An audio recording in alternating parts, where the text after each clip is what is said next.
I hope you've had your cup of coffee. I've finished mine. Let's head on inside and talk about turkey. Come on in.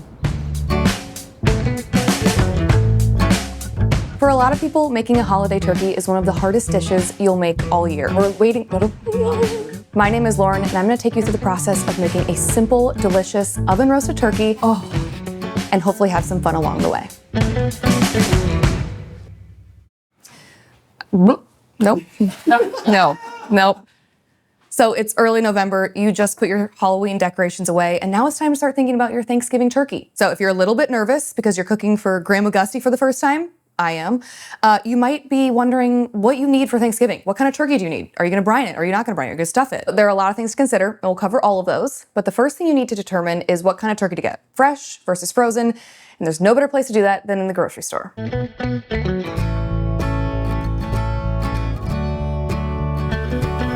All right, we're in my happy place. I'm here at the grocery store, my local grocery store, and I'm getting some things for Thanksgiving. But really what I'm here for is a turkey. So I got to think about a few things, fresh versus frozen. What's nice about a fresh is you can take it home, get it cooking. The nice thing about a frozen is you can kind of prepare in advance. You can get it a couple days in advance, stash it in your fridge or freezer, and make sure you have it on hand. Most turkeys you're gonna find for Thanksgiving are gonna be frozen. They're economical, they're really convenient. With a fresh turkey, you will likely have to order it ahead of time. So make sure you come into your grocery store a week or two in advance and get on their list. And then between those two things, you also have to consider, okay, so how are the turkeys raised? So there's conventional, that's the most economical. Most conventional turkeys are raised in barns on a feed diet.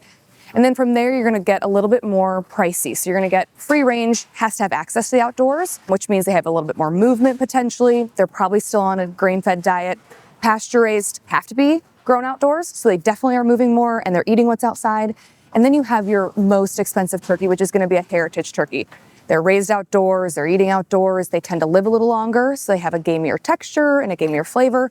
All good things, choose which one works for you. But we're at the meat counter with my favorite guy, Mario. What are your thoughts, fresh versus frozen? Yeah, so we do have these fresh turkeys that are ready to go if you're gonna do it in the next 2 or 3 days.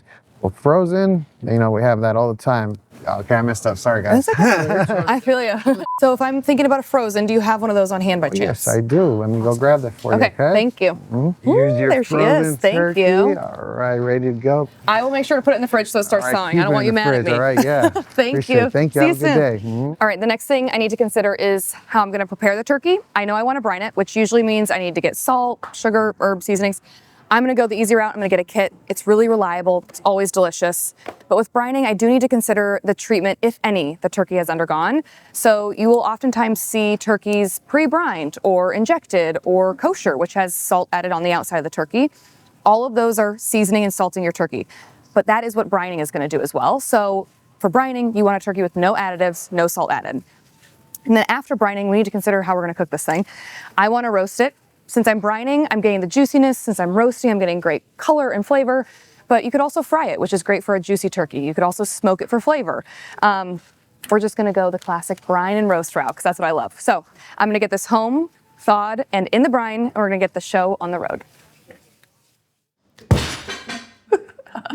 Another thing to consider is the size of bird you're gonna need. So I like to account for 1 to 1.5 pounds of meat per person, a little bit more if you want leftovers. But for a smaller gathering of 6 to 8 people, that's gonna be a 14 to 16 pound turkey. So you've chosen your turkey, you brought it home. If you got a fresh turkey, you can totally skip this section. But if you are like me and you got a frozen turkey, we need to thaw it before we can get it flavored up and roasted. So there are 3 ways you can go about thawing. For starters, you can thaw a turkey in the microwave. So if you wake up on Thanksgiving morning and you're like, oh my gosh, I did not thaw my turkey. Have no fear. You can thaw it in a microwave. There are a few caveats here though. It's really quite difficult to do it well. You have to monitor it frequently. You have to rotate it frequently, if it even fits in your microwave. And what can actually start happening is parts of the turkey will start cooking where other parts are still frozen. So it's a cumbersome technique, and also once you have it thawed, you need to cook it right away. So worst case scenario, use the microwave.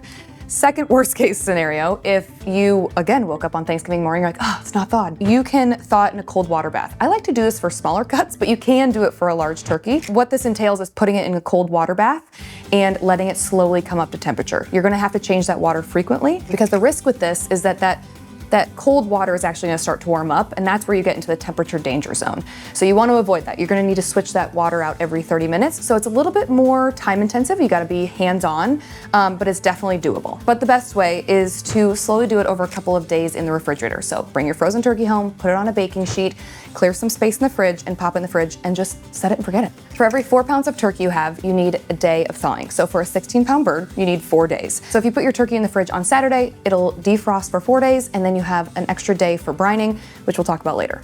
Once this thaws, you've got a great canvas to play with, and then we'll give it a jolt of flavor before roasting. After this, we'll infuse your bird with flavor, and I'll show you how to brine and season your turkey. And don't worry, it's easier than you think.